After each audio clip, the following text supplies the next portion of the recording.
You're listening to the Cantina Cast, your home for thought-provoking Star Wars talk.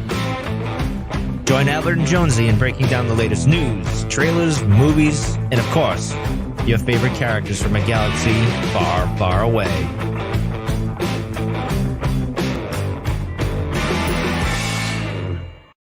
Hello, everyone, and welcome to the Cantina Cast. My name is Albert Padilla, and this is another episode of From a Certain Point of View.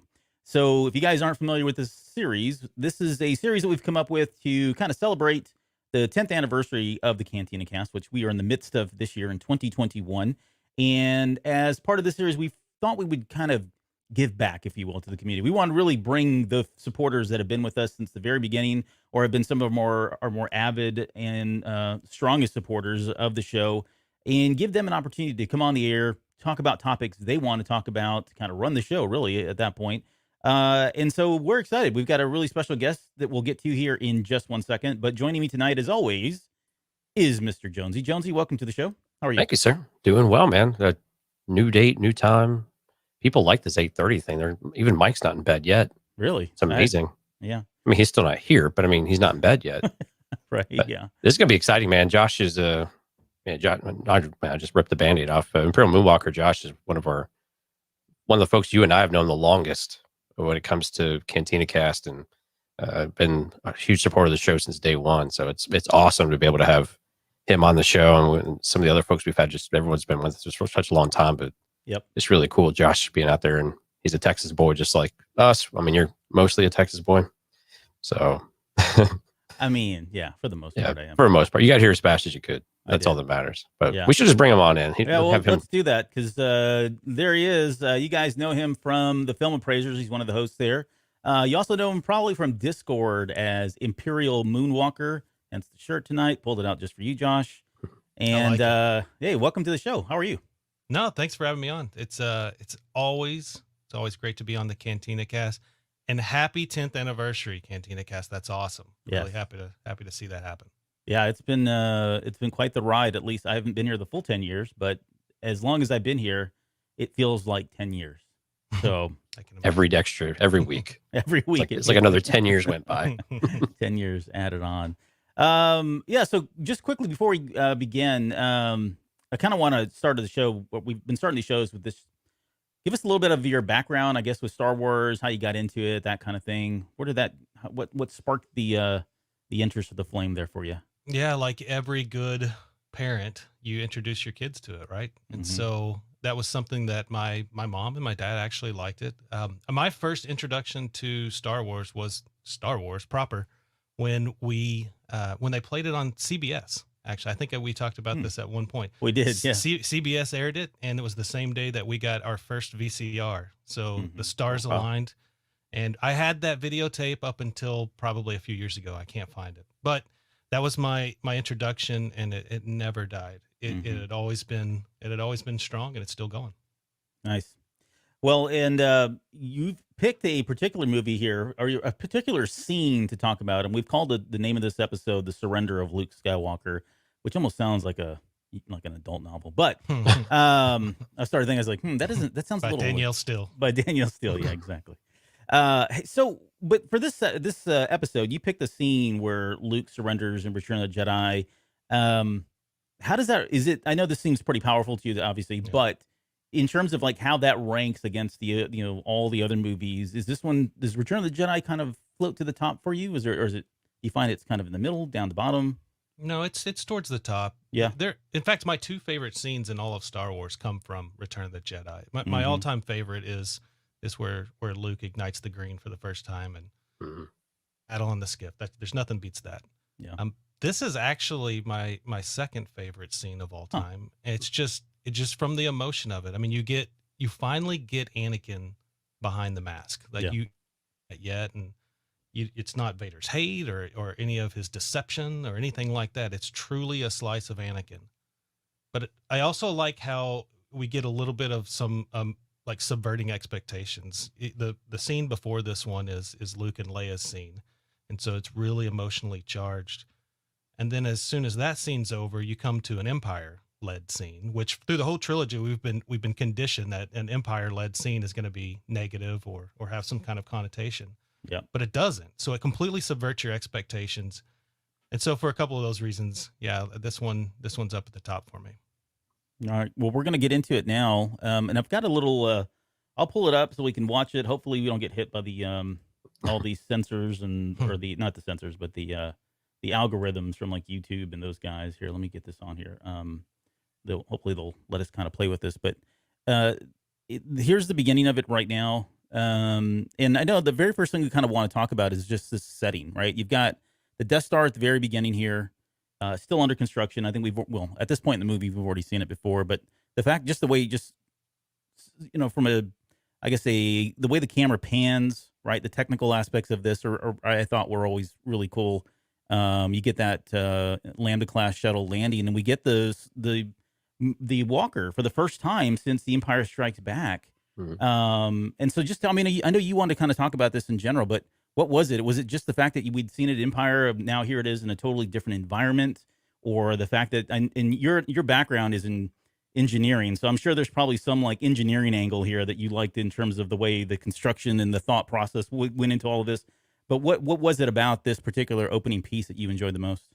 Well, no, you're right. I mean, I almost said the AT-AT, but I'm not going to go there because that's not we're not going to shake that hornet's nest. The architecture of it all, it looks really, really good. And yeah, we have not seen the Walker since Empire Strikes Back, so it was really nice to see that show up. The film nerd in me, though, I really appreciate the establishing shot here for this scene. Everything's so vertical. Like all of the elements of the scene kind of match that vertical nature. You start with the Death Star, and then you tilt down, and then you get the Lambda class shuttle descending vertically onto this real tall platform, tall trees in the foreground and the background. Of course, you've got the Walker that's there too. Just aesthetically, this whole scene, the way they set it up, is really pleasing. Yeah. Jonesy, for you growing up, this was kind of a iconic scene for everybody because it was the first time we got Luke and Anakin, although we called him Darth Vader at the time. But what were some of your initial thoughts here seeing this? And this shot here, was this one of the ones that was added in the special edition? No, I don't think so. No? Okay. Although it looks like he clipped right through the through the front of the shuttle. Yeah. Actually, when I was watching it earlier today, I had Josh in the back of my head, like, how well does the scene hold up? Like in the with the shuttle descending, there's really you're right. There's like no gravity to it. It's just kind of dropping and it just lands. There's no impact or anything like that of what we would see in today's CGI. I think his head's really going right through it. But this was a pivotal moment, right? We weren't sure what Luke's plan was or what he was going to go do, and we had the tension with him and Leia, and then with Han and Leia after that, and the jealousy. But then we come into this, we started getting ready for the scene, and it was just really unlike anything. I mean, it took me a really long time for me to register that when we actually see Luke step off, that he was on that we were actually seeing the side of the Walker. Mm-hmm. Right. And if you pay a close attention like we do these days, you see all of the the tiers and the ramps and stuff that they've built out. But one of the things that really spoke out to me today of all things is in Disney World, where they have the Star Tours ride. They've got the big AT-AT, it's like facing down at you, and it's built around the Ewok village. And it really never hit me how well they captured the essence of this scene, or in this scene and the one before it with the park, like they did. They really did a good job of how they just captured all this. But no, we didn't know what the heck Luke was doing. We didn't know what the plan was. We didn't know where he was headed with this. We didn't know what was his, did he actually think he had a chance? And as we walk through the scene a little bit, I think we can debate a little bit of whether or not what his true intentions were about what some of his expectations may have been too. Yeah. And that comes up pretty quickly here. We get Vader walking out here, and at this moment here is when they kind of bring him in. And we get that famous line, "This is the rebel that surrendered to us. He was armed only with this." And it's very I don't know. That line always is. It feels like it's almost a little overdramatic, but it has to be, right? Because he's willingly given up. Not only has he surrendered, but he's willingly given up his lightsaber, which is very I think for a lot of us, it's shocking because he just got this. I mean, Josh mentioned earlier, especially during the the skiff scene, where he's finally got that and he ignites it for the first time, and then suddenly here he is. He's disarming himself, literally disarming himself, exposing himself, opening himself up to really anything. And I think that's what really catches Vader off guard, right? And it kind of sets the tone for him and allows him to be as open. I think what Josh was saying earlier about how this is the first time we see Anakin. I think literally he is Darth Vader up until this moment right here when they walk away, and it's all Anakin at that point. There's probably shades of Vader still in there, but for the most part, yeah, he's all Anakin. And let's just cut our hair. They kind of do a little walk here, and this is where Luke finally says, "I know, Father," and he acknowledges, he accepts that he is finally, he is the son of Anakin Skywalker, and to that, Anakin replies back, right, that finally admits it. But Josh, for you, the significance of father, and I guess the significance of the father in this role, in this scene, is there's a lot to talk about here, really, because at this point, we know I'm trying to think back when we first came into this movie let's go back to 1983, right? There was a lot of, we heard the line from Empire Strikes Back. A lot of folks still weren't sure what to believe. Was this true? Was this not? This was a solid confirmation, at least for us as moviegoers, that definitely he was the father. And we were having to reconcile all of this, and you didn't give us a lot of time here to do so. But the power of him being the father and then realizing everything that had come before then, in the fact that he uses the word father, I think, again, so the lightsabers was one piece, surrendering that. And then two, acknowledging him as the father. He's kind of chinking away, like chipping away at the armor, no pun intended, of Vader here. But for you, when you heard that line, when he says father, like what went through your mind? What goes through your mind even today? I mean, it's just total acknowledgement. Once he said father, it is total acknowledgement. Yep. But I don't think Luke calling him father affected him that much when he delivers the line. Because if you look, Luke doesn't even look in Vader's direction. So, he's working at him, like you said, but Luke says father, but Luke stays straight ahead. He doesn't even turn his eyes. And I don't think he thought that would affect Vader at all by saying father. And you get a little reaction from it, but it's the next line when Luke calls Vader Anakin, and he looks right in his direction when he calls him Anakin, which, it's kind of a very much child-parent relationship. What's going to push your parents' buttons, and it works. It affects Vader when he calls him Anakin, because you would expect, he gets angry. He tells him, don't go by that name anymore. So, right. I think that's what's important of the whole father aspect, is that he's using that to chip away at him, like you said, but he knows it's not going to take the word father. That's just an acknowledgement. He works really into him. He digs under his skin when he says Anakin.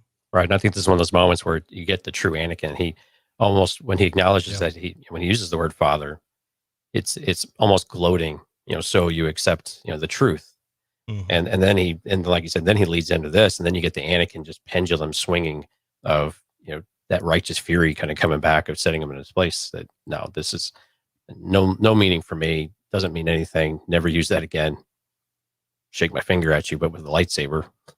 But it was one of those moments that I thought, like when he really said, I really thought Vader was almost gloating of sorts, even though he looked over at him and you can't really see what he's, thinking or feeling in that moment. But it was a very quick shift. And Luke, I think, very much had this planned out of how this was going to go and what he was going to say, until a little bit later where things take a little bit different spin. I don't think he was quite expecting. Yeah. Yeah. There's, you're right. When he turns around, like, first off, Vader's got that thing pointed right at him with his hand on the button too. Look at that. Good thing he's not a porg. Yeah. Right. But my goodness, that's not safe. But Luke doesn't flinch. So, I mean, I'm sure he senses that, hey, there's no intent here to kind of kill me. But, he says, that name no longer means anything to me. And then we get some of some of my favorite lines from Luke ever. He says, "It is the name of your true self you've only forgotten. I know there's good in you. The Emperor hasn't driven it out from you fully. That is why you couldn't destroy me. That's why you won't bring me to your Emperor now."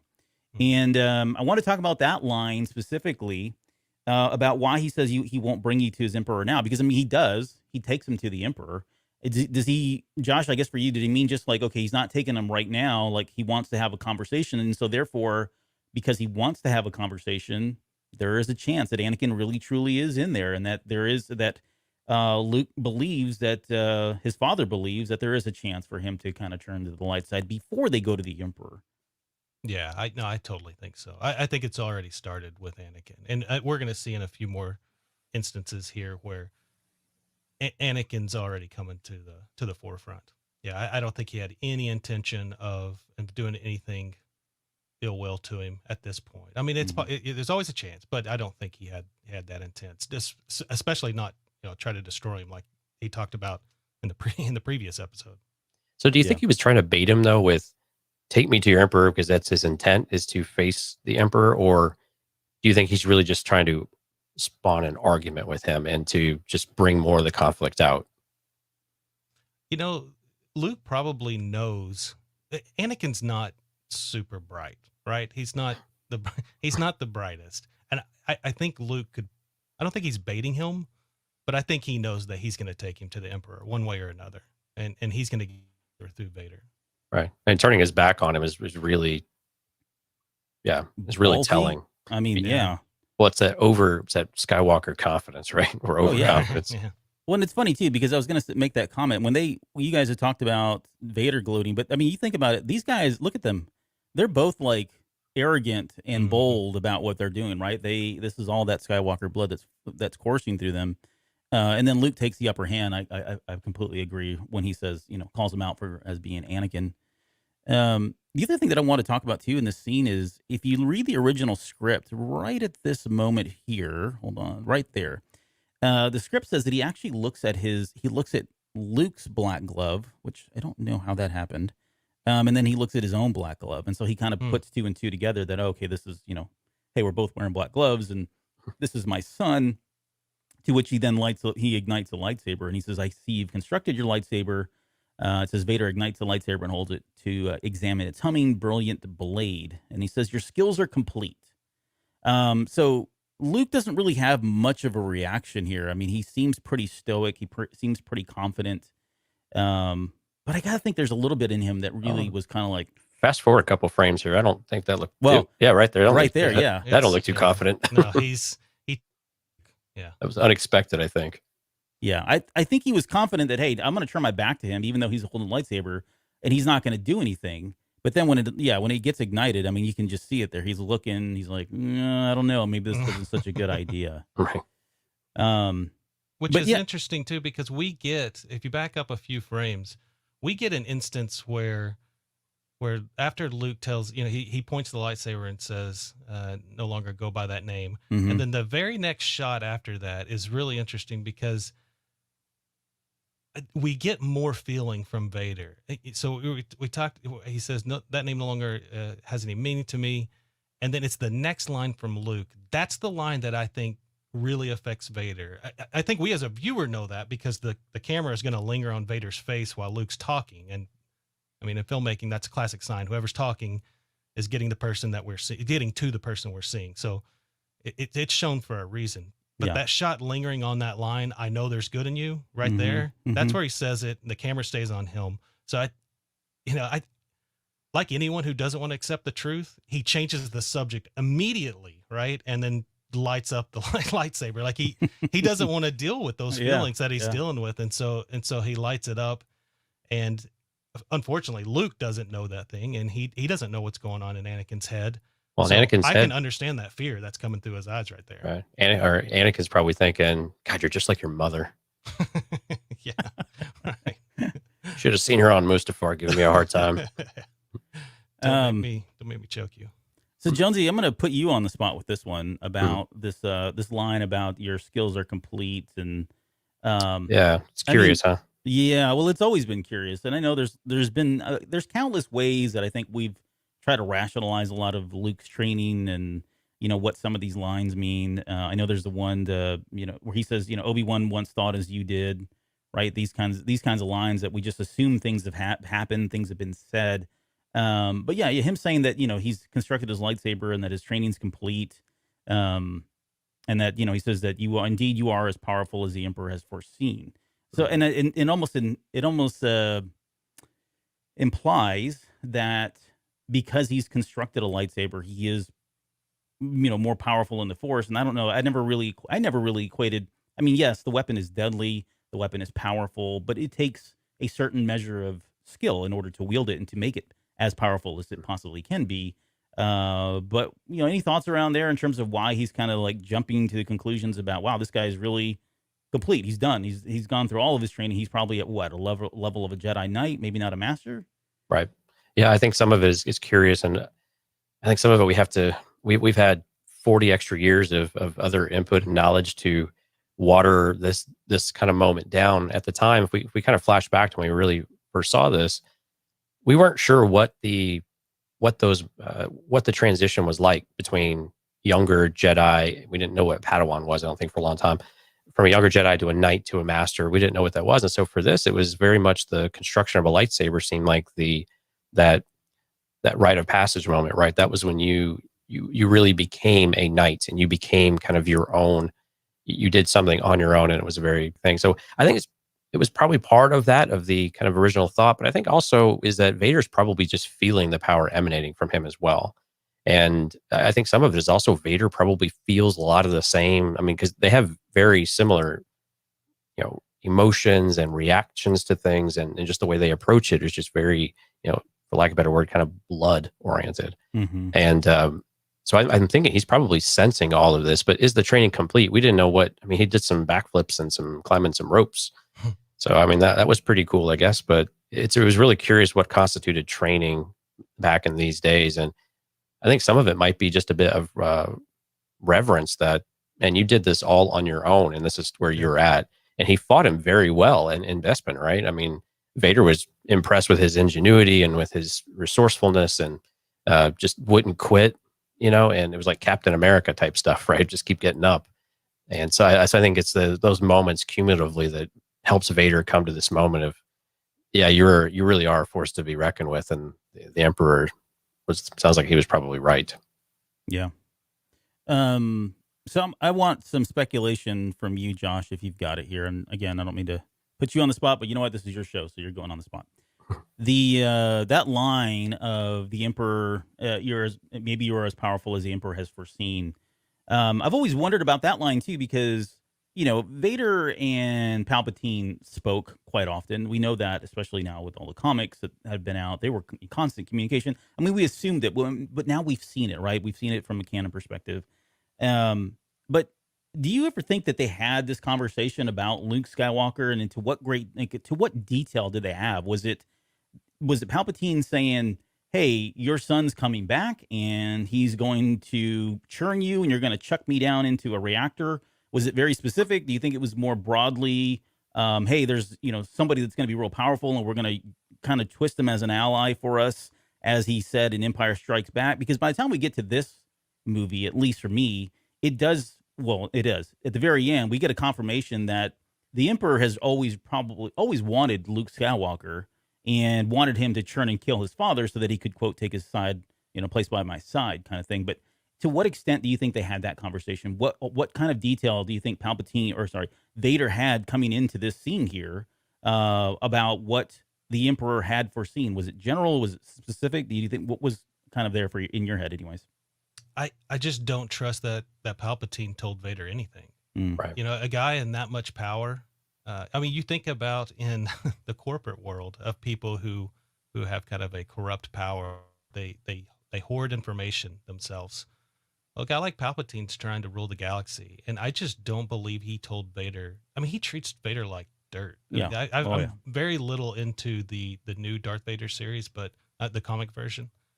Oh, it's no different. He's awful to him. They're the first few issues. He's awful to him. And so I have zero confidence that he let him in on it, because, I mean, if you think the whole rule of two, Vader's supposed to kill Palpatine, so that makes the Sith stronger. I don't think Palpatine wants to die, so he's not going to tell him anything. Right. And I think something else, maybe a different perspective on it, Josh, I'd love to hear what you think, is with the conflict that we have between Vader and Anakin right now, we really kind of treat them as two different people, I think, in this moment. Could this be Anakin's recognition that really his power lies in his ability to affect Vader and to affect and start to continually widen those cracks and spread those cracks that's allowing Anakin to come through. And that's the power that Palpatine is really most afraid of, right? Yeah. Is that he can influence Vader, because we all know Vader's easily influenced in a lot of ways, right?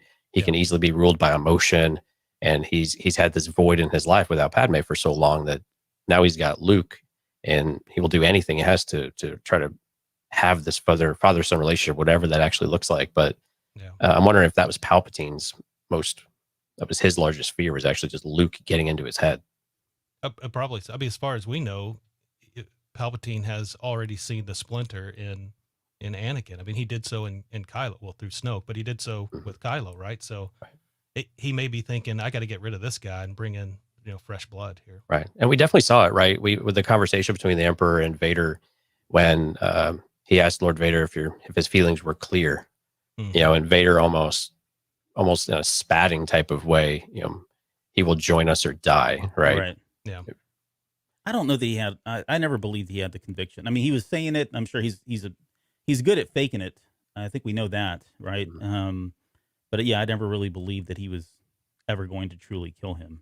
Oh no, exactly. I think it was very much I'll show you. I mean, it was just that again, that child telling you, so I'll do it. I'm going to do it. You can't stop me. You tell me I can't, I'm going to. And that's, of course, that's the manipulation of manipulativeness of Palpatine at play as well. Going back to the dialogue here, there's, he takes a lightsaber, turns it off, and then he turns his back to Luke, which, okay. All right. There's something, body language says a lot here. Him feeling like, okay, then I'm, of course, Luke's got his hands bound and there's probably no threat here. But the fact that he turns around like this and he's kind of staring off and this is where we get the whole line about, he once thought, or once thought as you did. Yeah. Well, no, that's coming up here in just a second. No, this is where he's doing the whole thing about the Emperor being, foreseeing him, that he's really strong, that kind of thing.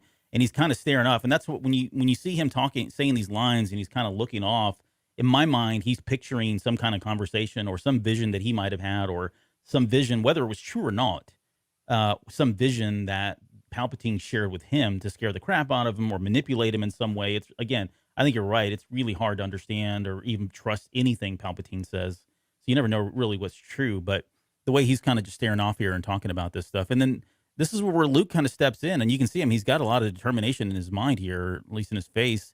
And this is where he utters the line, "Come with me." And in response to that, Vader says, "Obi-Wan once thought as you did."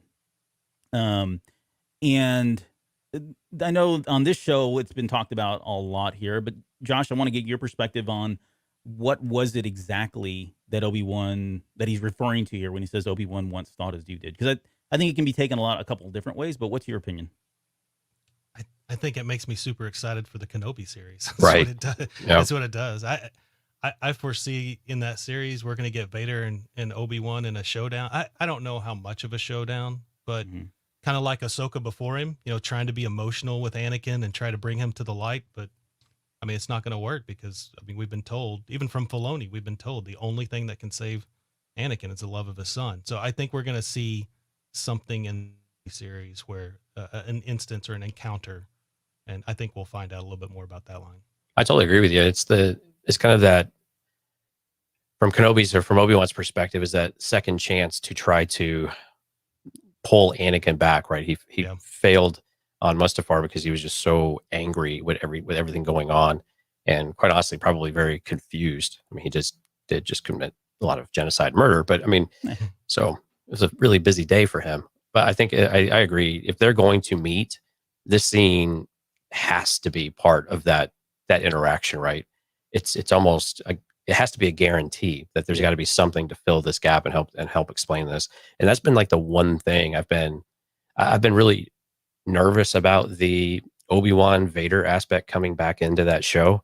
But this is the one scene where I'm like, okay, that's the part. If they were to meet, it's something got to be involved with this. And I imagine it'll have a similar tone that we had with Revenge of the Sith.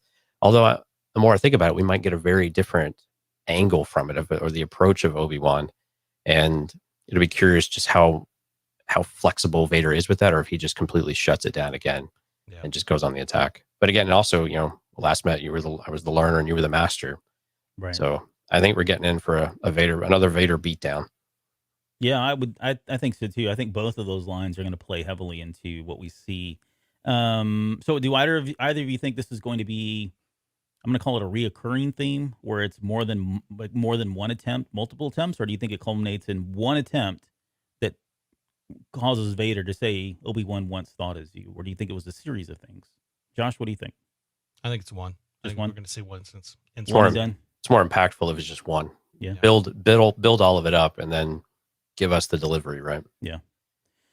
Yep. No, I agree as well. And then this is kind of what you said earlier. He kind of cuts, again, he's in control of this conversation. He cuts it off and says, hey, because Luke steps in right about, let me go forward here. He says, come with me. He starts stepping in and he kind of shuts him down, says, you don't know the power, excuse me, the dark side.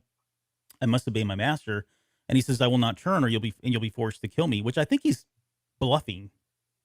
Do you think he's bluffing here, Josh, or do you think it was, he saw something?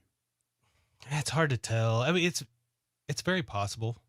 He was bluffing, but he also just wants to get to the Emperor. I mean, he's trying to get there, so it probably doesn't matter to him. Honestly, whatever he says, he knows he's going there. All right, yeah. Jonesy, anything there for you?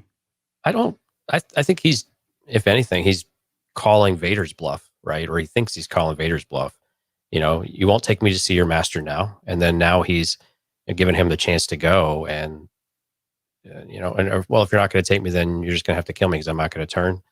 Yeah, I mean, he's putting Vader on the spot to have to be the one to finish him off, and because he knows he won't do it, and so I think it's Luke calling Vader's bluff of all sorts here. So they're both kind of it's a game of stalemate, right? A little bit of a game of chicken at this point. But I mean, you really see Anakin coming through because now you've got the fear of Anakin coming out with he cannot disobey his master, and we have seen what happens when he is disobeying. And this is where the comics are helpful, right? Because we have had a lot more of that context where we see the psychological damage that Palpatine is doing. We've seen the physical damage that Palpatine has done to him, right? So it's he knows what happens when you disobey and when you push back against Sheev Palpatine, and it's yeah, I don't know.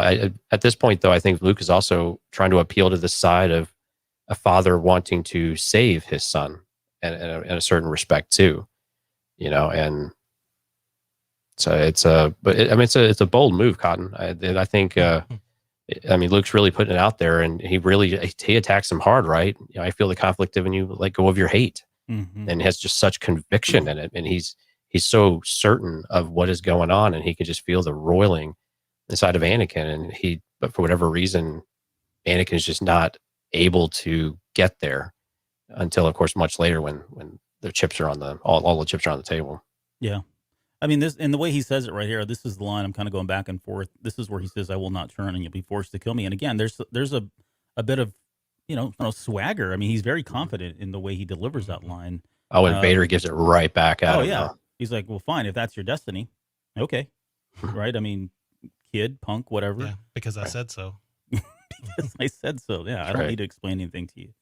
And you touched on this just a minute ago, Jonesy, but this next part here where he gets into these lines, and I put in the notes that it was kind of a parallel to the lines in Empire Strikes Back. It's almost a role reversal where you had Vader in Empire Strikes Back telling Luke to search his feelings about him being his son, that he knows it's true.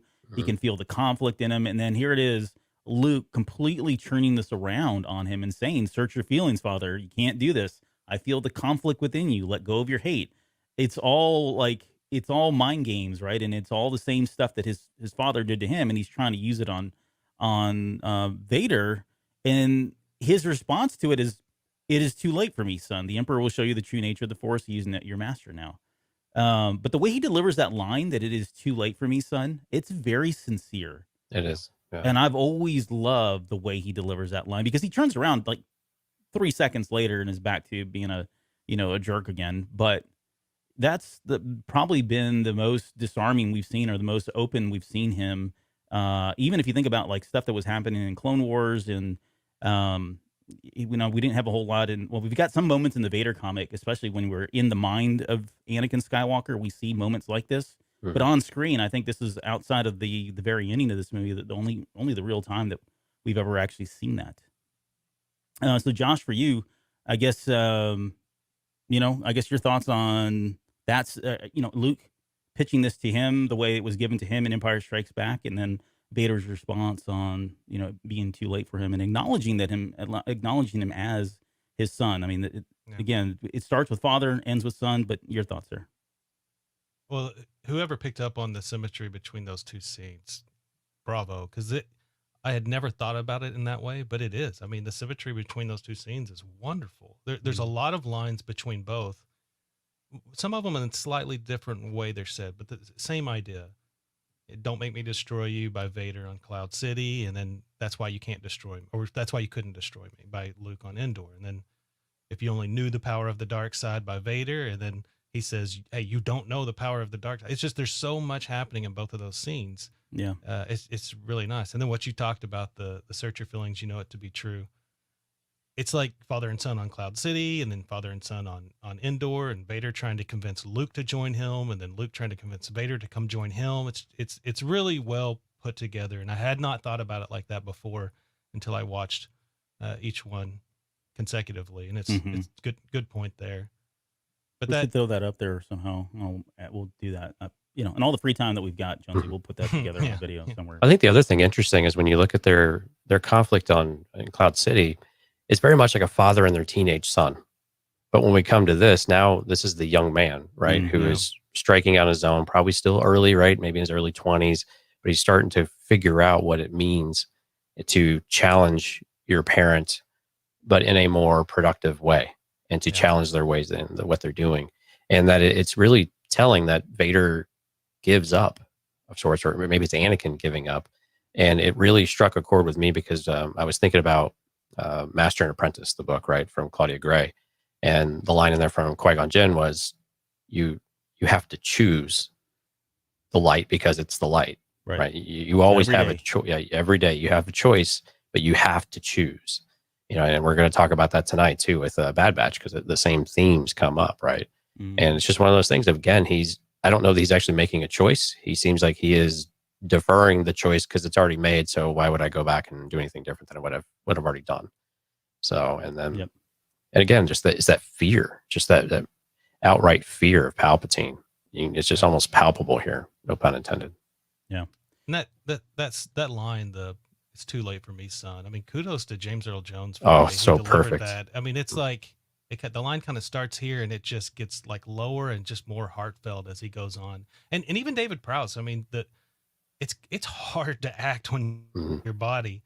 I think we've probably talked about it in Discord too, how Pedro Pascal in The Mandalorian, the way he kind of moves certain ways, there's a lot of body language. And you get that here in this scene. That's the first real emotional scene.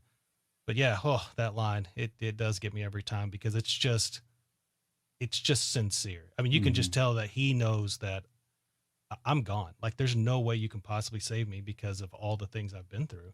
But yet here is this line. Yeah, and yet here it is. Of all people, it's his own blood, his son, someone he thought was dead, living through the emotions of that for so long, and you get a sense that he is. It's sincere, but it's also very like telling in terms of where Anakin is at this point. Like, he is so beaten down. Yeah, he's a beaten dog. He is. I mean, he's literally just a horribly beaten dog at this point, and never once thought that this whole opportunity here would even come up again, that anybody would ever see anything in him ever again, period. And, full stop. And then you've got Luke Skywalker coming in, saying all these things to him, and then drops like the worst like guilt trip on him ever with the very last line. And it sits with him too. I mean, we see it. I mean, he says, he is your master now, speaking to Palpatine. I think I've got it in here. He turns and calls the stormtroopers in. These jackwads come in here and take him away. And that's when he says that, he looks him straight in the eye, helmet, and says, that my father is truly dead. And I can't tell you how many times as a parent, kids unfortunately say some really horrible things to you that they don't mean, but man, they sit with you. And they do with me, and they hit hard. And like you said, Jonesy, me as a teenage kid was just spitting vile. As I got older, I knew what buttons to push, and I knew what to say, and I knew what would get under the skin of my parents. And I think we all do that, right? We all probably go through that at some point, like it or hate it, love it or hate it, whatever. It's just part of growing up and development. But yeah, I mean, this really hits hard with him because he just kind of walks off. Vader has no retort. It just sits there, takes it, and then walks off. You can see him, and he's just sulking at this point. Right? Considering really life choices, going through everything that's happened in the last 30, 20 years, whatever. But yeah, I mean, Josh, for you on this this line of, I know you got kids. Have they dropped the mega bombs on you like that to pull at your heartstrings? Lightsaber on me. Yeah, it's yeah, they have, but I think I still kind of feel like everything Luke's doing here is intentional. I maybe there's some emotion in there where he's just where he's just reacting and saying things because his feelings are hurt. But I still think all of it's just Luke being intentional here. He's saying what he needs to say to get Anakin out of there. I mean, and it works. That's why we linger on Vader staring off into the woods of Endor. It works. After that, you're right. I think you said at the beginning of the show that he's Vader after that, or he's Anakin after that from here on out. Yeah. I think this really sets up, especially in the throne room when Palpatine is using the Force lightning on Luke, and Luke is just wrathing, in just complete agony, and he's pleading, Father, please. Yeah. I mean, and these are the moments, and this last couple in particular, the ones that really set that up to be exceptionally powerful, and for that finally to give him that thing, like I do have a choice now, and he can make one last decision to help save. And that's also why I've said Vader's really selfish, because Vader didn't do this for the good of the galaxy or anything else. He just wanted his boy to like him, kind of thing. Yeah. Because he has so much shame. I mean, he's been beaten up, and he's got a lot of shame too, and you can hear that in the voice. And I'm glad you brought up James Earl Jones, Josh, because man, absolutely, just the way that it slight. Like I was a musician major, so anytime you have a nice retarding type of phrase, right, that just slows just a little bit, and the way that just a little bit of a break. Yeah. I mean, little subtle things with voice acting and with stage actors in particular are able to really deliver that, and it's so powerful to do it. And you're right, David Prowse. I mean, the body language alone, just that you can see a bit of a hunch, right, and just he goes over and takes Luke's spot. I mean, so there's other things you can draw from some of these things. Now he's looking at it from Luke's perspective, whatever. Yeah. But it's really cool though that all of these really set everything up later on. I mean, that's expected, of course, but it surprises me how well it was really done for really just how long is the scene? Like a minute and a half, 2 minutes, something like that. It's like 3 minutes total, but some of that it's probably about a minute and 45, 2 minutes of dialogue at most. Right. Yeah. So, but yeah, some of the best written dialogue, I think, in the movie, and definitely the best delivered in the movie. Yep. Yeah. And we won't get to talk about it here, but you couple this with the scene under the stairs and that whole situation that's going on there. I still feel like that is Anakin and Luke at that point, even if, he's kind of doing it because he has to, right? I mean, the Emperor's there, he doesn't really have a choice. He's got to kind of go through all of that. But, when he leaves his son, when he leaves the scene, when the scene's over, they are father and son. I think they both know it in their hearts. And like you said earlier, it kind of leads to, obviously him turning and fulfilling the prophecy and all of that. But yeah, I mean, kudos to Luke for doing what no one was able to do over the course of ever how many years. He does it within 2 minutes. Mm-hmm. So, and I do think he had a plan too. I mean, I think that line of "then my father is truly dead," I think he went in with that and said, "Okay, I'm going to put this in my back pocket, and if I really need to play this, I will." I don't think he ever thought Vader would definitely turn here. I think in my own head, I think Luke already had some kind of a vision, knew that he was going to face the Emperor and all that was going to happen. Didn't know where it was going to go at that point, but this was the first thing he had to do in order to have any chance, because I don't think he felt like he personally could have taken him on his own. Again, this is all headcanon in my head, so don't start jumping down my throat. But I think he felt like I needed my dad. I'm going to have, we're going to have to do this kind of together kind of thing. So speaking of dad thing, Josh, I've got kind of a bonus one for you here. Okay. So when they go to the throne room, right, and Vader hands over Luke Skywalker or Luke's lightsaber to the Emperor, and Palpatine's like, "Oh yes, the weapon of a Jedi or whatever, much like your father's." Now, do you think that was a dig at Vader because Luke's lightsaber is effectively a carbon copy of Obi-Wan's? Yeah. To where Obi-Wan was really the father, and he's just jabbing at Vader one more time. Do you think that was that intentional, or did you take a different meaning from it? So I remember watching it for the first time, and I was so confused at what he was talking about. I was like, doesn't look anything like his father's. Yeah, I never put that together. Never thought about that line being used like that, but that would not surprise me. I mean, any chance Palpatine can get to beat down on Vader, he's going to take it.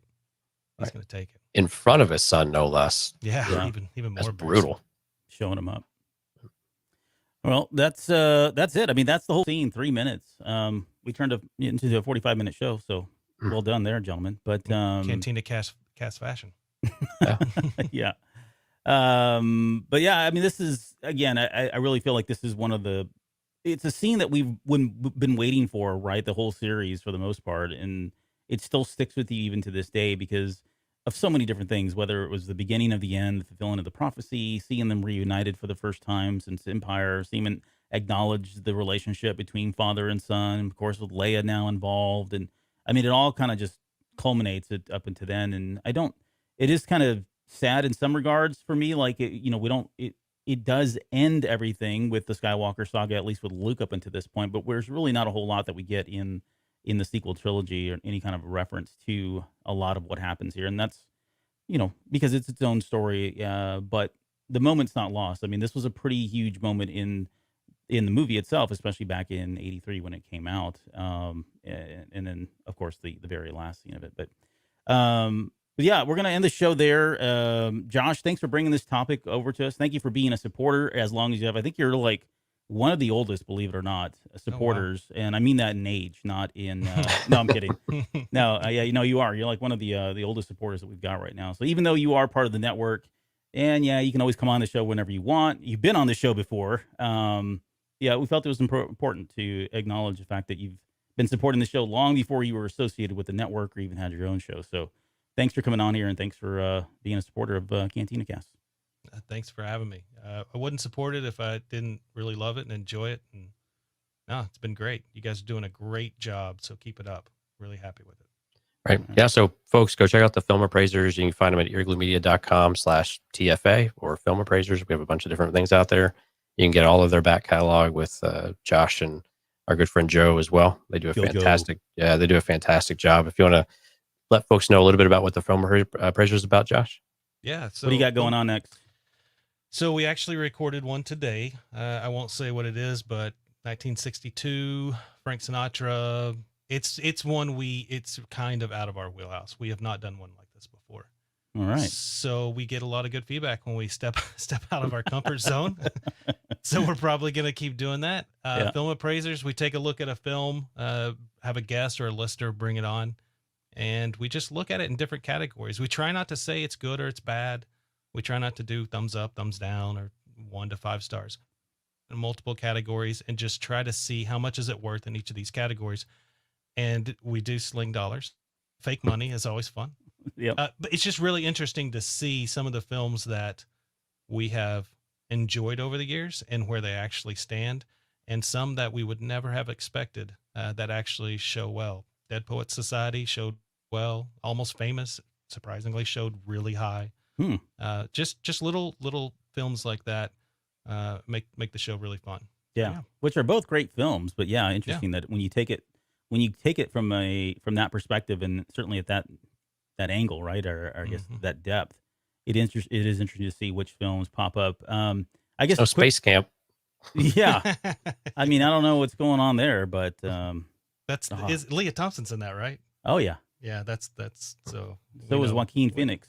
Yeah, that's right. Yeah, very young Joaquin Phoenix. Yeah, and a lot of Star Wars quotes. So I was all over that movie as a young budding 13-year-old or 12-year-old when it came out. So. Right. All right, well, that's going to do it for this episode. From a certain point of view, we do have more guests lined up. We're working on one right now, and we're going to continue the show throughout the rest of the year, honestly. So we'll keep bringing folks back on as long as you guys will let us do so. So For Jonesy, Josh, and everybody here at the Cantina Cast, thanks for joining us. We'll see you guys. Hey, by the way, probably stick around if you want. What is that? 30, 40 minutes or so? Yeah, we're going to come back on and do 373, which would be the decommissioned episode. Yeah, Bad Batch. So we'll see you guys there if you can make it. It's a little bit later than normal, but yeah, try to make it. So, all right, we'll see you guys next time.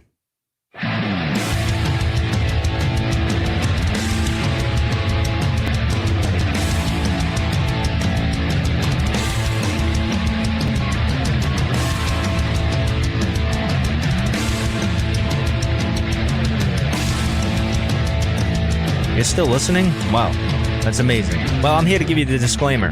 Normally we do a big, long, drawn-out disclaimer thing saying what's what and who's what and all that other stuff, but I think you guys kind of know that Lucasfilm and Disney have no affiliation with us at all, and we have none with them. We talk about Star Wars, which is their property and all that other good, fun stuff, but I think you can tell which is our stuff and which is their stuff. If you can't, well, then send a lawyer to send an email to me, and I'll be glad to chat with them. Other than that, you know what's what, so that's your disclaimer.